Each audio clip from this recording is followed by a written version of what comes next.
Olá para você! Está começando o Ponto a Ponto Mulher, o programa que é uma parceria entre a TV Alba e a Secretaria de Política para as Mulheres do Estado da Bahia, SPM. A partir de agora, se liberte de preconceitos, quebre tabus e venha comigo, Michele Gramacho, direto ao ponto a ponto, que reflete, transforma, empodera e faz toda a diferença. E minha gente, o tema de hoje é pra lá de especial. Afinal de contas, estamos em novembro negro, e o nosso tema é potência negra, resistência, consciência e respeito. E para falar sobre esse assunto, eu recebo aqui mulheres negras que têm muita propriedade para falar do assunto. Elas são mulheres, são negras, competentes e muito potentes. Aqui comigo, Luciana Mota, mestranda em Desenvolvimento e Gestão Social pela UFBA, especialização em Gestão de Políticas Públicas em Gênero e Raça pelo NEIM UFBA, especialização em Jornalismo Cultural pela Faculdade 2 de Julho e atualmente exerce o cargo de assessora de Planejamento e Gestão na Secretaria de Política para as Mulheres do Estado da Bahia, SPM, a nossa parceira aqui neste programa. Muito bem-vinda, Luciana. Muitíssimo obrigada. É sempre uma honra estar aqui para poder conversar com todas as telespectadoras do Ponto a Ponto Mulher. E o prazer sempre é nosso. E completando nosso time aqui hoje, ela, Fabiana Rego, professora, pedagoga, escritora de literatura infantil, coordenadora pedagógica do projeto social Bagunçaço e palestrante. Muito bem-vinda, Fabiana. Muito obrigada pelo carinho, pelo convite e que a gente possa ter um excelente bate-papo. Certeza, já estou assim ansiosíssima. Gente, olha só, o último dia 20 de novembro foi a primeira vez que foi comemorado o Dia da Consciência Negra como feriado nacional em todo o território brasileiro, isso mesmo. E em 21 de dezembro de 2023, o presidente Luiz Inácio Lula da Silva sancionou a Lei 14.759, que declarou a data como feriado nacional para celebrar o Dia Nacional de Zumbi e da Consciência Negra. De acordo com a reportagem da CNN Brasil, a data já era feriado em cerca de 1.200 cidades e em 6 estados. São eles: Mato Grosso, Rio de Janeiro, Alagoas, Amazonas, Amapá e São Paulo. A data, que relembra a morte de Zumbi dos Palmares em 1695, representa um marco importante na luta contra o racismo e pela promoção da igualdade racial aqui no país. Então eu vou começar já com essa pergunta aqui para as minhas convidadas. Torna o Dia da Consciência Negra um feriado nacional, Lu? Qual é o impacto que isso traz para a luta pela igualdade racial? Na verdade, esse impacto, ele vem de longas datas. Eu ouso a trazer essa afirmação. Por quê? Porque o movimento negro, ele discute o 20 de novembro e ele vai às ruas no 20 de novembro há algumas décadas. Mesmo não sendo feriado nacional, nós tomávamos as ruas, principalmente em Salvador. O impacto é que esse movimento de base fez com que chegasse ao governo a possibilidade de transformar esse dia em feriado.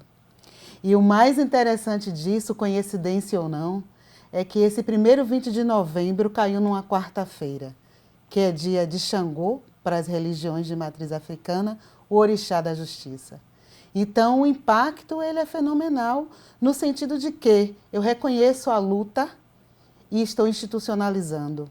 Mas mesmo que essa data não fosse institucionalizada, o movimento negro já vem há alguns anos, transformando e dando lugar desse impacto. Nós tomávamos as tardes, nas últimas décadas, inclusive, saindo do Curuzu para o centro histórico, saindo do Campo Grande para o centro histórico. Nada funcionava nesses lugares. Interessante que a Bahia ainda não era feriado. Não era feriado. Né? E nós discutíamos isso dentro do ativismo negro. Se nós transformássemos essa data em feriado, se nós não perderíamos o nosso povo nas ruas, nossa comunidade nas ruas, não deixaríamos de chamar a atenção daquilo que a gente gostaria, que é um dia de celebrar e de denunciar, e de reflexão.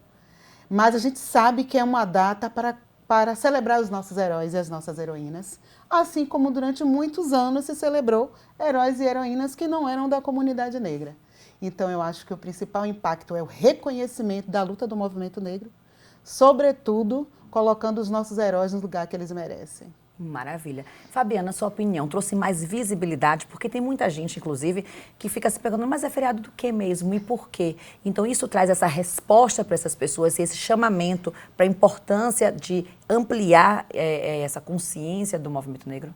Eu acredito que o maior impacto é realmente o do reconhecimento e da reflexão, né? Principalmente no espaço de escolar, né? Os espaços escolares trazem essa data, estão vinculados a um calendário, para as famílias também refletirem sobre esse assunto. Então isso amplia, difunde também, né? Essa preocupação do movimento negro, ela realmente é plausível, porque a gente pensa, é importante sim ter o feriado, mas o porquê desse feriado? Será que a gente está discutindo o porquê desse feriado? Então eu acho que mais do que tudo é essa reflexão e reconhecimento desse protagonismo negro nesse período. E que não seja só agora, né? Que seja durante o ano todo, mas ter uma data faz com que isso se torne um marco. Eu acredito que seja a questão da educação. Que é o que a gente sempre fala mesmo, tendo uma data, tendo um mês inteiro para falar sobre aquele assunto, é para trazer essa visibilidade, é para dar luz naquela questão, mas isso não impede que a gente tenha uma luta pelas pautas antirracistas, pela igualdade racial o ano inteiro, né? É um combate diário. Quem nasce num corpo preto luta desde o momento que nasce até a vida inteira. E vocês podem falar com muita propriedade com relação a isso. E aí eu vou voltar com a Fabiana na questão, você tocou na questão das escolas e tal. Qual é a importância dessa educação antirracista? Porque a gente tem que até esclarecer, acabei de usar um termo racista que já tem que ser tirado, vou até corrigir aqui. Pode ser elucidar. Elucidar, isso. Olha como a gente vai nos nossos atos falhos, a gente que estuda, que busca não cometer, como a gente vai no deslize, porque a gente está condicionado àquilo ali. E alguém pode dizer, ai, Michele, isso é mimimi. Não é mimimi, não. Se a gente usa um termo como esclarecer, que eu já tirei do meu vocabulário e agora foi no ato falho que eu soltei aqui, é um termo sim racista. Por que o tornar claro que é o correto? Então, se você usa também, faça como eu risque e troque por elucidar, né? Então, vamos lá, vamos elucidar. É o termo antirracista, eu vou pedir para você, quanto professora, dar essa distinção. Então, não basta nós não sermos racistas, nós temos que ser antirracistas. Eu vou emendar com outra pergunta. E qual é a importância dessa educação desde a infância? Pegou aí no meu ponto, né? Sou professora de educação infantil e a minha luta sempre foi para que isso fosse feito desde a primeira infância. É na base que a gente se constrói. E a educação antirracista não é só para pessoas pretas, é para pessoas pretas e não pretas, né? A gente tem uma educação antirracista como um movimento mesmo de letramento racial e que é muito importante. Até mesmo para essa condição que você colocou agora, né? A gente vai aprendendo aos pouquinhos e vai riscando do nosso vocabulário determinados termos que a gente só conhece depois, né? E a gente quer que isso seja feito desde o início. Então, a educação antirracista é muito importante para que a gente possa crescer numa sociedade muito melhor, para que a gente não escute sobre esse mimimi. E voltando, né, ainda um pouquinho lá ao 20 de novembro, o que Luciana falou sobre o protagonismo, sobre o herói. Então, quando a gente fala sobre o 20, né, de novembro e a gente traz zumbi, a gente leva zumbi para a sala de aula.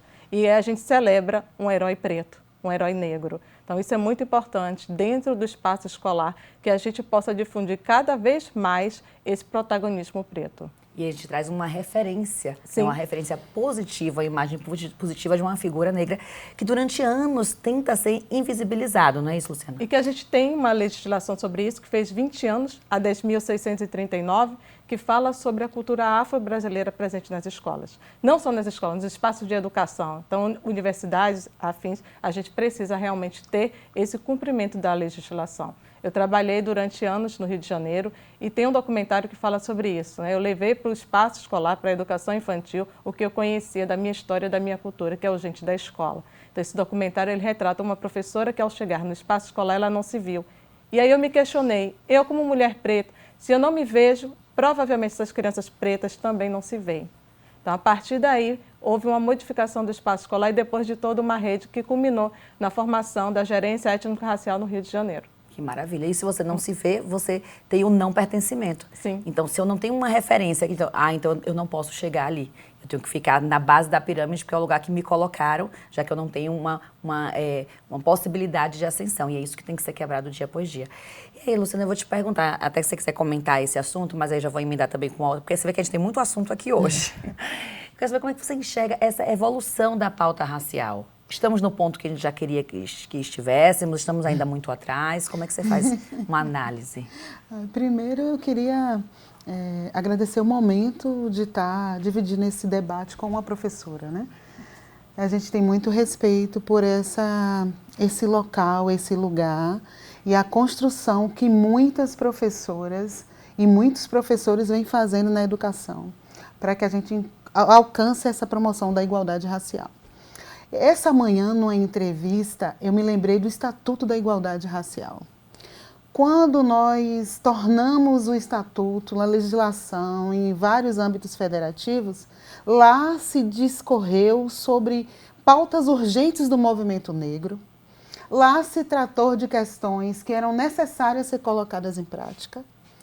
E ainda, mesmo apontando avanços, nós não podemos não apontar avanços, porque isso questiona nós no lugar que nós estamos, tanto de militantes, como de ativistas, como de servidores públicos nessa questão, mas a gente ainda tem muito a avançar. Você me pergunta onde nós estamos, já dá para a gente ter determinado conforto? Eu diria, não. A Lei 10.639 é um exemplo. Ela é uma legislação e a gente ainda não consegue ter essa aplicabilidade na sua totalidade. Não podemos mais aceitar que ela só seja aplicada em espaço onde o gestor ou a gestora são sensíveis à pauta. E isso é uma reivindicação do ativismo negro e de quem monitora políticas públicas há muito tempo. Ou seja, se eu tenho uma legislação, eu quero monitoramento e avaliação dessa política. Se a gente faz um ativismo e a gente conta como professoras, como professora Fabiana, no cotidiano das nossas escolas, ótimo. Mas em todas as outras escolas, nós precisamos avançar. E eu estou dando ênfase à questão educacional, porque eu também concordo com a professora Fabiana. Esse lugar precisa, de fato, ser privilegiado. Sim. A educação pública, a educação nas escolas particulares, a educação popular, com o nosso saber popular, com nossos mestres, com nossas mestras. Esse lugar é um lugar de privilégio para a gente trabalhar a promoção da igualdade racial. Eu até tenho uma certa resistência em falar em racismo estrutural, porque como a gente vem de uma luta antiga, falar de estrutura é não querer modificá-la. Parece que é algo sólido, né? É algo né? sólido e que eu vou trabalhar todos os dias, como aqui agora, que é uma formação, eu considero assim, e isso não vai mudar. Então, eu sou adepta em falar em promoção da igualdade estrutural. Nós precisamos construir promoção da igualdade estrutural. E aí, nesse sentido, somos todos convidados, somos todas convidadas. Inclusive, os lugares que eu me encontro enquanto servidora há tantos anos, de que nós precisamos ver o Estatuto da Igualdade Racial para que ele tenha plena execução, ver a Lei 10.639 para que ela tenha plena execução, ver as políticas públicas de cultura, esse dado cultural. Você disse nesse instante aí, algumas pessoas não se veem e outras até se negam. Então, a gente precisa construir poder público e sociedade civil, isso não é utópico, é possível. E a educação é a base, porque é a formação do indivíduo, né, gente? Sim, exatamente. É ali que está se construindo. E aí a criança é muito importante porque ela vai se tornar um adulto. E que adulto vai ser esta criança, né, que está ali se construindo para a sociedade? E aí eu te pergunto, ainda nessa história que a gente está falando de racismo estrutural e tal, existia uma imagem no Brasil antigamente, talvez há uma década de 90, que existia uma democracia racial no país. Sua opinião sobre isso, Fabiana? Eu acho que é um racismo velado, né, que ocorre. Tem algumas escolas, quando a gente chega para conversar, geralmente elas falam que não tem racismo. Então a escola não existe, porque a escola é uma representação da sociedade. E cerca de 60% do racismo ele acontece no espaço escolar. Então, a gente precisa estar atento a isso, principalmente nas crianças. Elas precisam se verem e se verem como protagonista, que é o mais importante. Quando você falou da literatura infantil, eu comecei a escrever o meu livro justamente por isso, porque eu chegava nas escolas e tinha caixinhas separando os temas. Eu disse assim, não, isso aí tem que estar muito à vontade.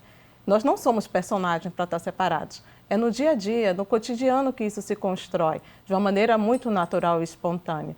Então, construir acessórios, adereços para as meninas pretas, era o meu objetivo, que elas se vissem como reis, como rainhas.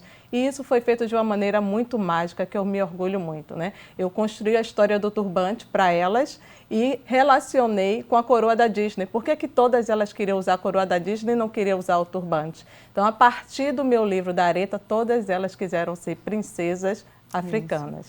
Que maravilha. Gente, olha só, tem muito assunto. Eu vou deixar uma pergunta aqui no ar para quando a gente responder no próximo bloco.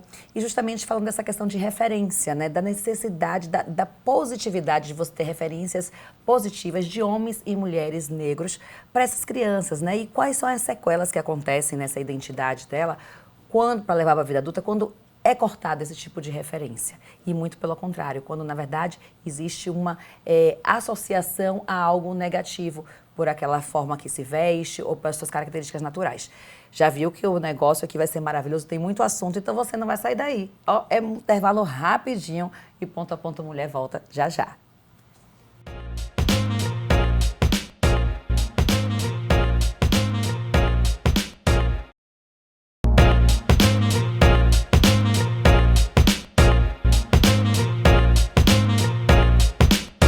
Estamos de volta com o Ponto a Ponto Mulher, hoje com o tema Potência Negra, Resistência, Consciência e Respeito. Fomos para o intervalo, deixamos uma pergunta no ar, que agora eu quero ouvir aqui a resposta de nossas convidadas. Vou recapitular, foi o seguinte: quando se quebra essa referência positiva, de uma referência de um homem ou de uma mulher negra como um símbolo para aquela criança, qual é a sequela que ela pode levar para a vida adulta? Aí eu vou começar com a Fabiana e quero ver também a opinião de Luciana. A gente tem a quebra da identidade, né? A gente deixa de construir essa identidade e sequelas gravíssimas, como depressão, o estresse, né, a negação e, com certeza, a falta do desempenho escolar ou na vida adulta no trabalho também. Luciana, como é que você enxerga isso? E já teve algum momento, aí vamos voltar um pouquinho também na vida pessoal, que você tenha passado por alguma situação dessa, de você não ter essa referência, ou sempre sua família te cercou muito de referências positivas? Eu ia começar exatamente pelas essas referências positivas, né? E aí não tem como não pedir a Go os nossos espaços que trouxeram a nossa herança africana até aqui. Eu lembro dos quilombos, sejam eles rurais ou urbanos. Eu lembro das comunidades de terreiro.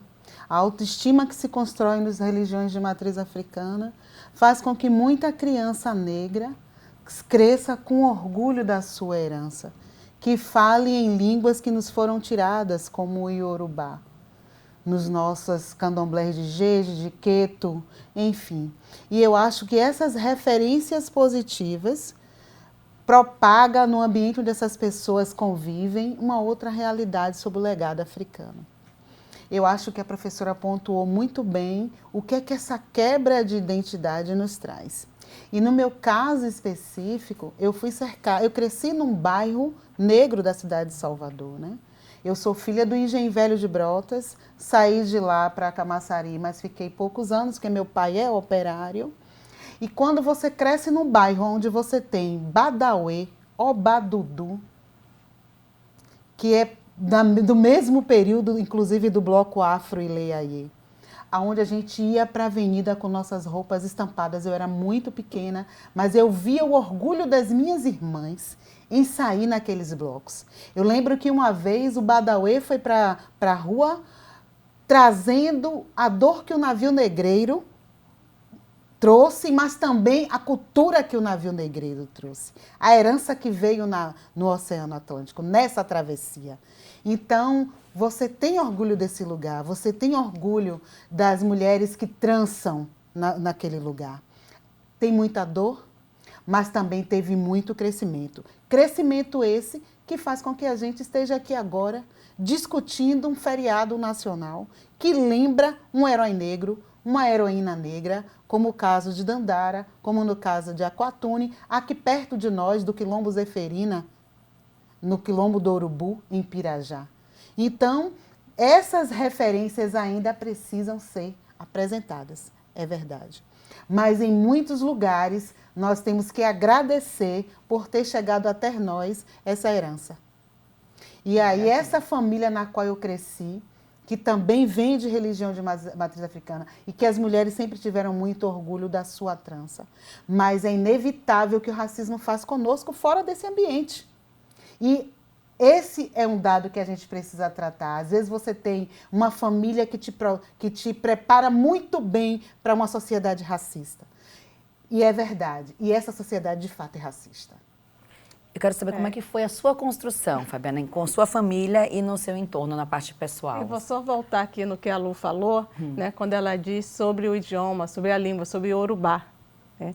E eu lembro que eu fiz um projeto, Herê na Cozinha, e foi questionado sobre a palavra herê.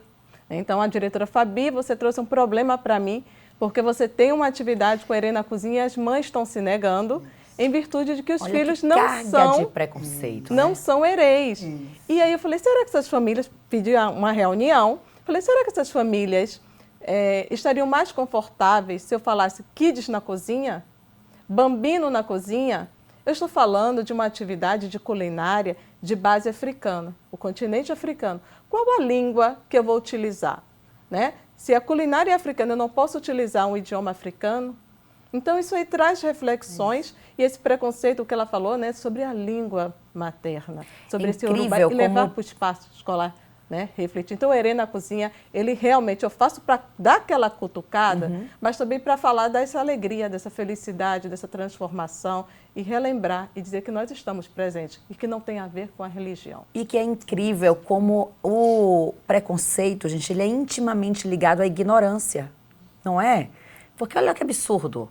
É porque aí já associa a questão do preconceito, de não conhecer, a religião, que tudo é, toda essa discriminação que ao longo dos anos o candomblé ou as outras religiões de matriz africana vêm sofrendo, é fruto de uma propagação, de um preconceito, de uma ignorância e de uma necessidade da supremacia da branquitude. Sim. É absurdo, mas graças a Deus que nós temos programas como esse aqui e tantos outros, e ações como você mesmo fez, maravilhosa essa, de Herê na Cozinha, para a gente ir quebrando esses preconceitos e vencendo esses obstáculos. E por falar em obstáculos, a gente sabe que os homens sofrem preconceitos, né, os homens negros, mas, infelizmente, as mulheres sofrem muito mais. Né? Em tudo que a gente olha aí, quando a gente vai fazer uma disputa de gênero, as mulheres terminam sofrendo mais. E eu queria perguntar, na visão de vocês, como é que vocês enxergam, quais são os principais obstáculos hoje, atualmente, sofridos pela mulher negra, Luciana? Primeiro que a gente não pode esconder, não pode esquecer, nem também o nosso cotidiano permite, que é essa questão do legado escravocrata, né? Que é essa questão de que nós tivemos um grupo que foi escravizado em razão de sua cor da pele.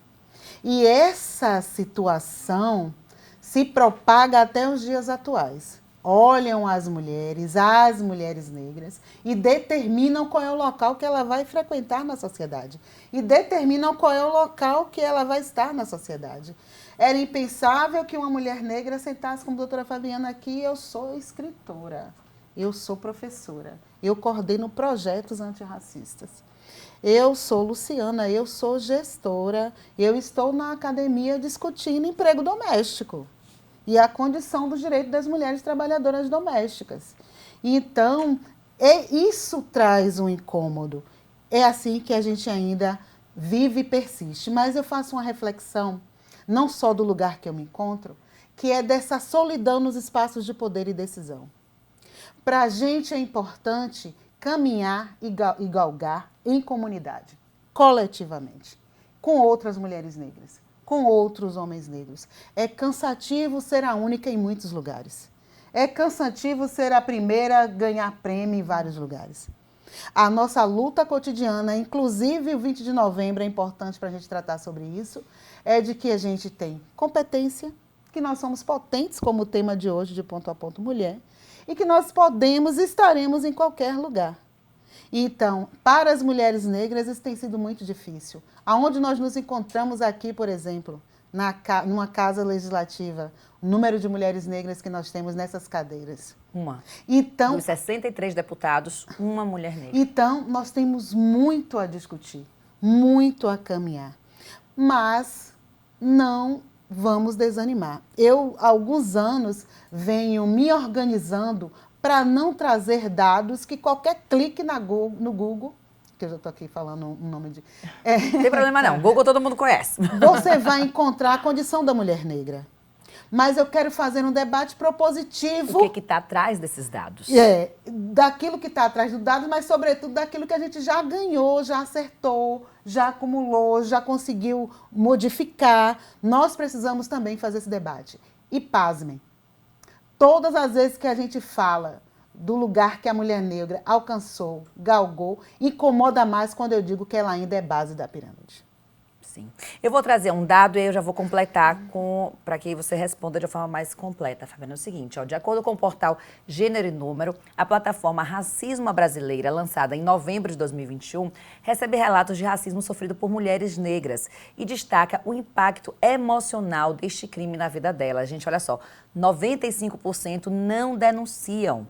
E especialistas alertam para a necessidade de trabalhar vivências pessoais como questões sociais e políticas. Então aí, Fabiana, associando isso ao momento, os obstáculos que as mulheres negras vivem atualmente, como é que você enxerga? E a importância disso, porque a vivência, aquele preconceito que muitas vezes lá não tem nem coragem de denunciar, ele existe e está ali, não pode ser tratado como um caso isolado, como apenas aquela mulher sofreu aquilo. É um problema, sim, de uma política pública, é um problema, sim, de âmbito maior, né? Eu queria que você falasse um pouquinho sobre isso. Não é um caso isolado, né? Nunca vai ser. É uma luta e a gente precisa muito realmente de união para que isso ganhe força cada vez mais. A gente tem, sim, algumas modificações, a gente se orgulha disso, mas há uma diferença muito grande entre representação e representatividade. A gente tem visto um pouco de representação, mas a representatividade ela não tem ocorrido nesses espaços. Eu fui para um evento e uma pessoa chegou para mim muito orgulhosa, né? E mostrou, olha, nós tivemos aqui um desfile, né, africano e tal, e eu percorri as mesas. Ela chegou com muito orgulho falando sobre o evento, que tinha colocado diversidade naquele evento. Percorri, assisti alguns painéis e no final falei para ela, sinto muito, mas eu não me vi nas mesas dos painéis. Então, observar que a gente não quer essa representação folclórica, a gente quer essa representatividade. Eu precisava me ver ali naqueles painéis. Será que realmente em Salvador, né, não tinha nenhum profissional competente, nenhuma mulher, era um evento feminino, nenhuma mulher competente para estar ali naquela mesa? Era uma mesa composta de pessoas brancas falando para um público diversificado. Então, esse olhar sensível, atento e de respeito a todas nós, mulheres, a gente precisa ter. Quer ver um tema que a gente começa a ver, escutar falando, tá, mas ainda é um pouco tímido, eu acho que tem que abrir mais esse debate? A solidão da mulher preta, que aí entra nessa situação aí do que é invisível, né? Que tá ali o preconceito e tal. Como é que vocês enxergam isso? É uma realidade? Eu já vi algumas escritoras, especialistas trazendo esse assunto à tona, que existe sim um preconceito, existe essa solidão. Como é que vocês enxergam isso? Isso acontece desde o espaço escolar. Eu me lembro ainda, eu gosto muito de contextualizar, né, com a minha história de vida, mas eu me lembro que durante a escola eu era apenas a amiga de fulana, né, para entregar as cartinhas, para servir de cupido. Então a solidão do relacionamento feminino começa ainda na adolescência. Então a gente não é escolhida nem para os papéis na escola de protagonismo, tampouco tem um namorado. Então isso com certeza acontece,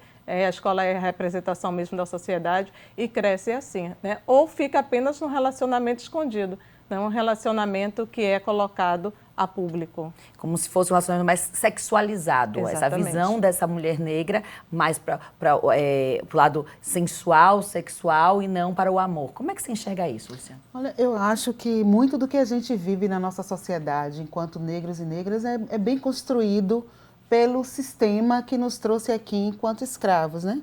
A gente brincava no início do programa, Luciana tá a caráter, tem uma realeza na minha ancestralidade. E lá, neste local de realezas, de reis e rainhas, os afetos eram entre nós. Atravessando o Atlântico, manter homens e mulheres negros também juntos era sinônimo de rebelião política.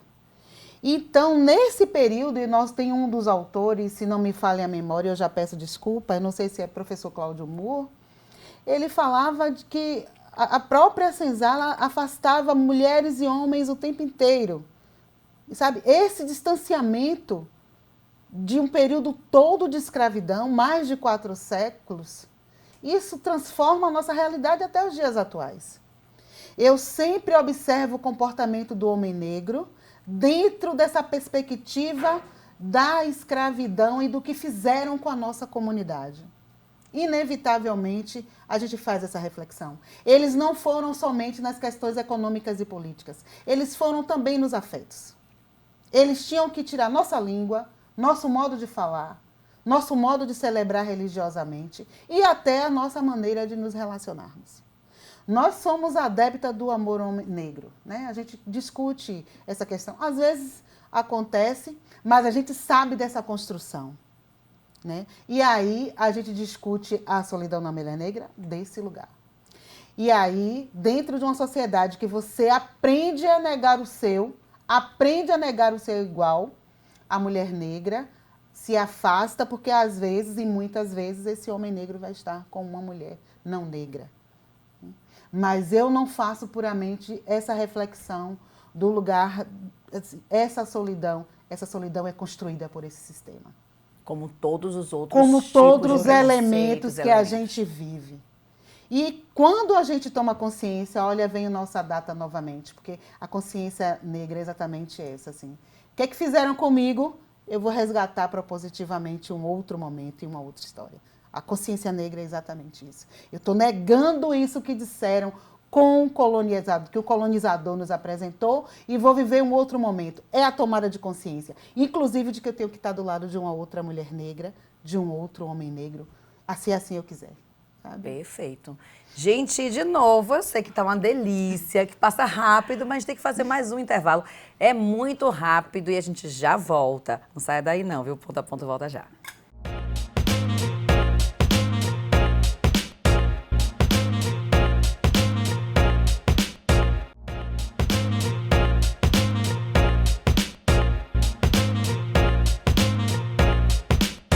Estamos de volta com o Ponto a Ponto Mulher, hoje com o tema Potência Negra, Resistência, Consciência e Respeito.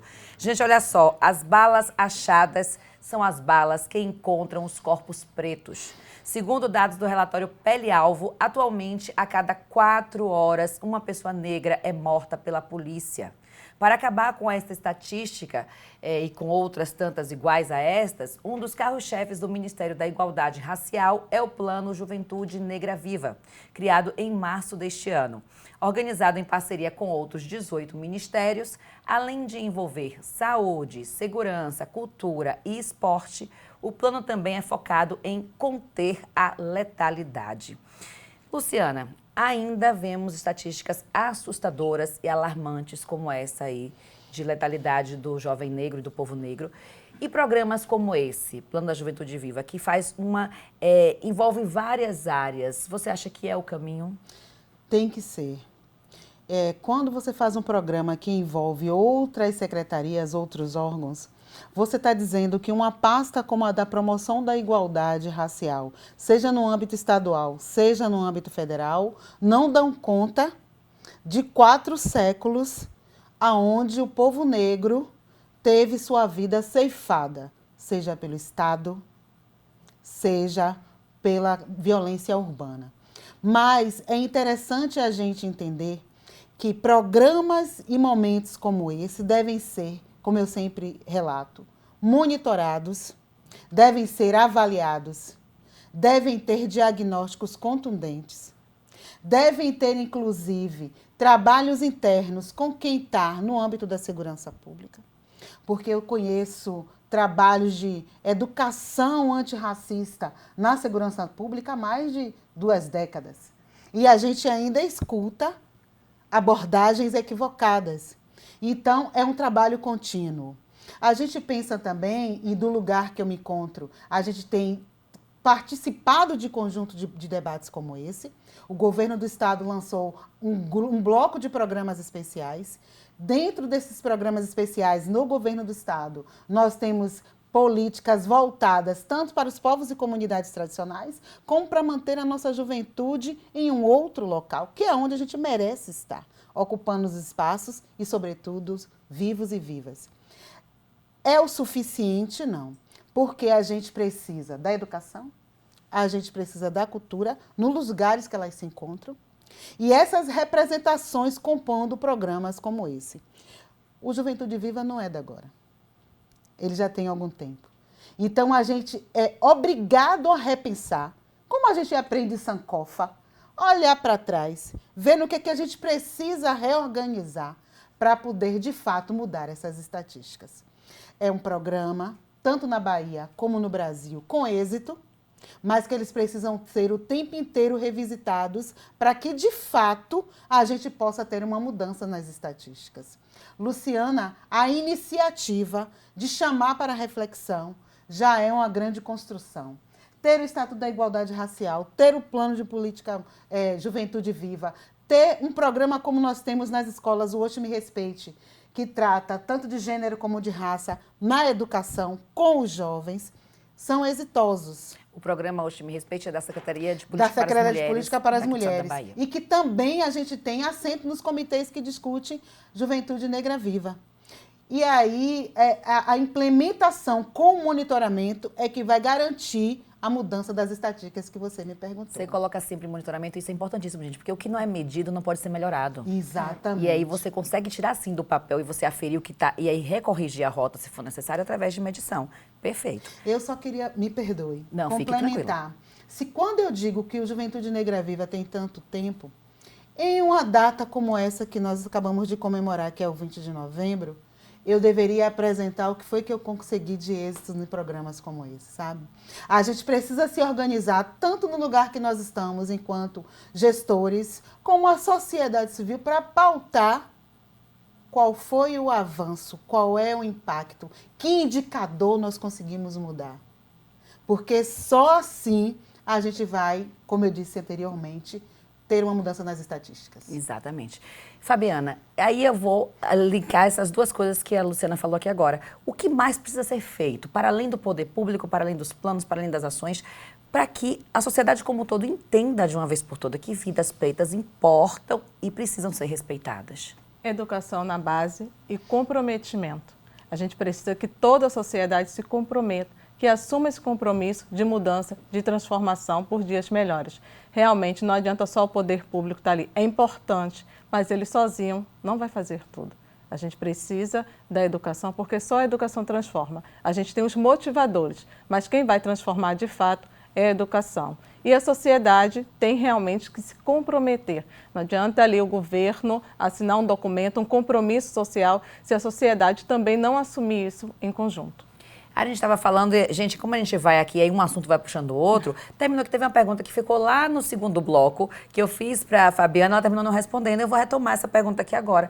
Me conte um pouco da sua vida pessoal, como é que foi a sua construção aí com a sua família, a gente colocou, a Luciana colocou que dentro da família dela, ela sempre teve esse acolhimento, como é que foi na sua família? Eu estava aqui babando, né? Babando pelo que ela estava falando, que eu acredito que seja um sonho e seria o ideal para todas as famílias pretas. A minha família é de um casamento interracial, né? Então eu tive ali de um lado e do outro.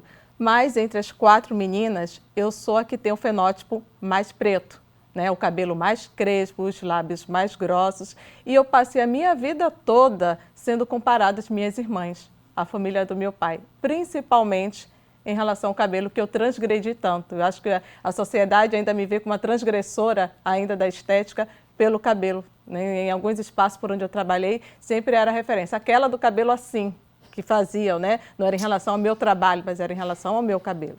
E há pouco tempo eu passei por isso na internet também, em relação... O quanto é cruel isso, né, gente? Em relação ao cabelo. E o meu cabelo era cortado, o meu cabelo era trançado, o meu cabelo não podia ficar solto. E eu comecei a observar isso também no espaço escolar com as crianças. Até que um dia eu falei, quando a gente prende o cabelo dessas meninas, o que mais a gente prende? Né? Que era feito o tempo todo comigo.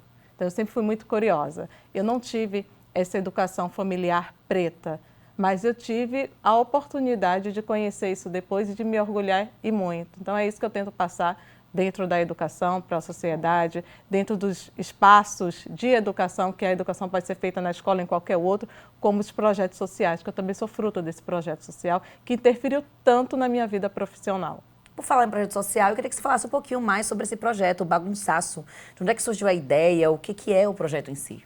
O projeto Bagunçaço ele surgiu em 1991, né? Então, ele já fez aí 32 anos, está para fazer, né, os 33 anos, na periferia de Salvador. Eu nasci nos Palafitas, nos Alagados, e a história do Bagunçaço também começou lá. Eu comecei a frequentar o Bagunçaço porque o fundador dele era o babá, meio de minhas irmãs. Então, ele tomava conta da gente, essa questão de comunidade, um toma conta do outro. Então, a minha mãe ia trabalhar e ele tomava conta da gente e levava para os espaços, né, mais próximos lá, como o Espaço Cultural Alagados. Dali foi para a paróquia de São Jorge, onde começou as crianças da periferia batendo lata, descarga, e a gente não tocava, mas a gente ia atrás dançando, eu e minhas irmãs. Cresci na adolescência frequentando esse espaço, depois me formei, fui para o Rio de Janeiro e quando eu voltei para Salvador, eu encontrei o Bagunçaço e me tornei coordenadora pedagógica dele. Então, um retorno social também às minhas raízes, a essa comunidade do Jardim Cruzeiro e do Uruguai, que eu tanto amo. Ô, gente, que maravilha. E se tiver algumas fotos, viu, que a gente possa passar aqui, sim. Mande pra gente, que a gente bota na edição do programa, vai ser um prazer. A gente ver, né, sentir como é que é o Bagunçaço. Mas já fiquei com os olhos brilhando, só em ela contar, né, com tanto entusiasmo. E o Bagunçaço percorreu o mundo, né? Ele é conhecido internacionalmente, tem um livro do Bagunçaço, uma banda de lata, né, que tem muita história e deixou um repertório maravilhoso pra gente. Que maravilha. Gente, olha só, vamos falar de algo bem recente, ocorrido agora aqui neste mês de novembro, no G20 Social, evento paralelo ao Fórum de Cooperação Econômica Internacional. O Ministério da Igualdade Racial apresentou oficialmente a sugestão de inclusão de um novo Objetivo de Desenvolvimento Sustentável, ODS, na Organização das Nações Unidas, na ONU, focado na igualdade étnico-racial. De acordo com a pasta, a nova sugestão foi criada a partir da necessidade urgente de enfrentar o racismo e a desigualdade, apontados como os principais problemas de desenvolvimento do país. Além da criação, o Brasil passa a adotar voluntariamente o objetivo em suas políticas públicas. Vou abrir aspas aqui. O ODS 18 é sobre resistência, é sobre pensar a construção de um país que nos aceite. É dizer que nós, pessoas negras e indígenas, vamos seguir avançando, é mexer no sonho coletivo de viver uma vida sem racismo, sem discriminação racial, a xenofobia e outras formas de intolerância, declarou, fecha aspas, declarou a ministra Aniele Franco durante o discurso de lançamento. E aí, Luciana, o que você achou dessa inclusão? Mais uma vitória para o movimento negro e para as pautas raciais? Só lamento que ele não tenha nascido com as outras ODSs, né? No governo do estado, nós temos também essa vinculação das nossas entregas às ODSs.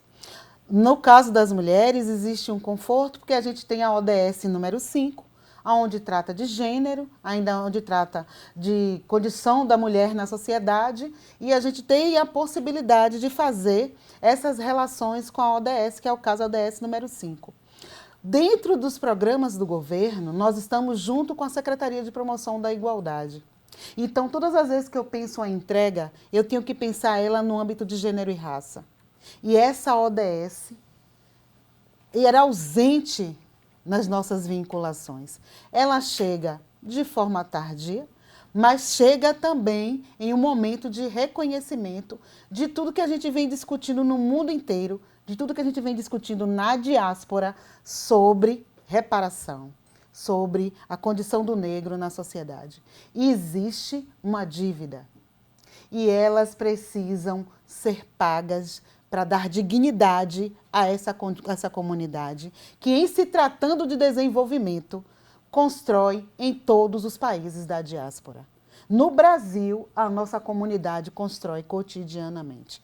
Sobretudo para que a gente possa também interferir que desenvolvimento nós queremos. Nós queremos um desenvolvimento inclusivo, que respeite a educação antirracista, que respeite o ambiente, as nossas matas, as nossas florestas, que também é um local onde a gente tem não só a comunidade de terreiro, como os quilombolas. Então, essa ODS, ela chega um pouco tardia, repito, e vale a pena, mas também nos dá a possibilidade de interferir com o olhar de negros e negras no desenvolvimento que nós queremos. Fabiana, então, chegou tarde, mas chegou. Qual é o impacto disso a partir de agora?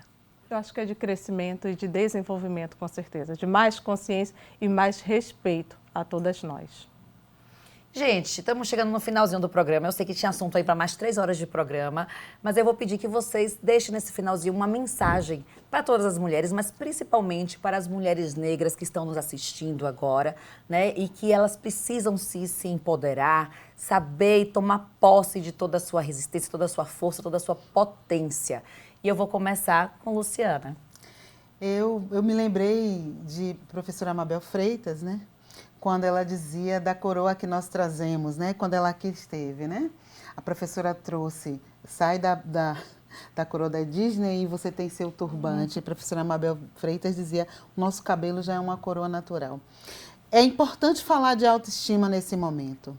E aí eu quero já parabenizar o programa por sempre trazer essa pauta para que a gente possa vir aqui discutir as iniciativas do governo sobre esse tema, mas sobretudo ouvir quem vem construindo no lugar que se encontra uma outra sociedade. O tema é potências e eu não poderia dizer que muitas potências não chegaram até aqui. E a nossa responsabilidade nesse 20 de novembro, o primeiro, que é um feriado em uma quarta-feira, dia de justiça, conforme a religião de matriz africana nos ensina, que a gente tenha um futuro diferente. Mulheres negras vivas, juventude negra viva e que a nossa autoestima seja construída todos os dias no lugar que a gente se encontra. Eu costumo dizer, a nossa ancestralidade descansa em paz toda vez que a gente avança. Continuaremos a avançar. Que maravilha. Aproveitar e mandar um beijo para a professora Mabel Freitas, que eu sou fã de carteirinha, sempre disponível para a gente, sempre participa aqui e contribui com o saber incrível aqui na TV Alba. Um beijo, Mabel. Por favor, Fabiana, sua mensagem para todas as mulheres que estão nos assistindo aí, que tem que pegar essa potência toda e botar para fora. Com todo respeito à nossa ancestralidade, eu deixo que Ubuntu, eu sou porque nós somos. Sigamos. Maravilha, muito obrigada pela presença de vocês. Espero que em breve a gente volte novamente para o Ponto a Ponto para debater tantos outros assuntos e poder compartilhar desse conhecimento maravilhoso de vocês com todos os nossos telespectadores. Sempre uma honra. Obrigada. Não aceito mais as coisas que eu não posso mudar. Estou mudando as coisas que eu não posso aceitar. Angela Davis. Até o próximo Ponto a Ponto Mulher. Tchau, tchau.